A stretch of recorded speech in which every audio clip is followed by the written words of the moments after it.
मेहरारू अगर वफादार मिल जाए तो जान लो उसी बड़ा सौभाग्यशाली इंसान कहाँ हुई। लेकिन कुछ आदमी यहाँ जो कदर नहीं करते हैं, समय रहते कदर नहीं करवाना। हाँ तो वैसे नहीं जाए कि पूछा मत।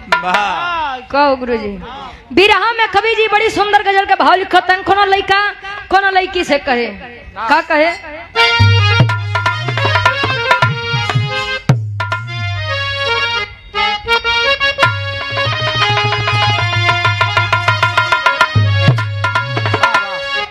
अरे अब मजा नहीं आता, अब मजा नहीं आता, अरे दूर रह के जीने में मजा नहीं आता, दूर रह के जीने में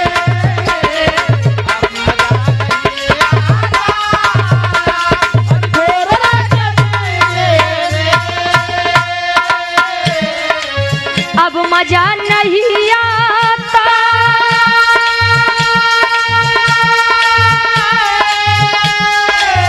दूर रह के जीने में,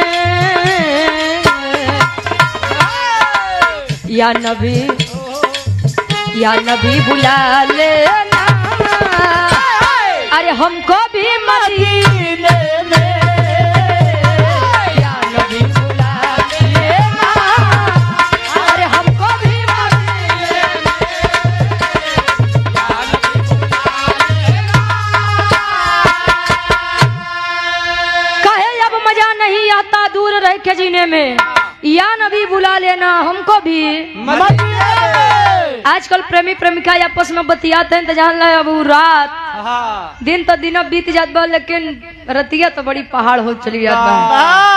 कहो गुरु जी पहाड़ न समुद्र हो जाए कुछ तरह से बढ़िया कवि जी फर्ज में लिखते हैं, लोग कहा कि जहिया नारद कुछ न पावे, कुकुर फेंक दी हड्डी लड़ावे। वाह इहो बड़ा सज्जन आदमी है।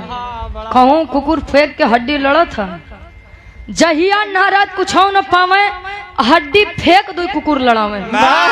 जिसकी बात कभी रद्द ना हो वही है नारद। पहले के समय में बाबा खाली एक नारद जी जन्म लिए रहे, आज तो हर घर में दो नारद जन्म ले लेते हैं।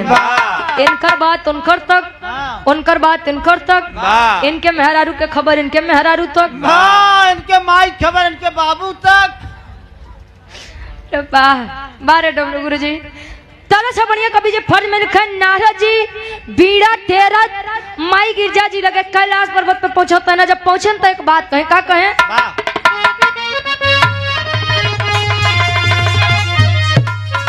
अरे एक दिन बोले नारद,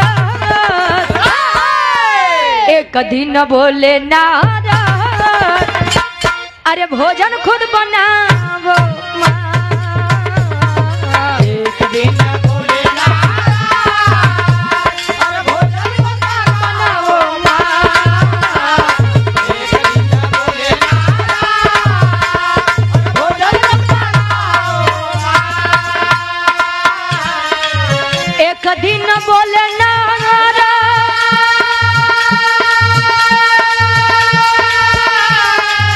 भोजन खुद बनावो माँ,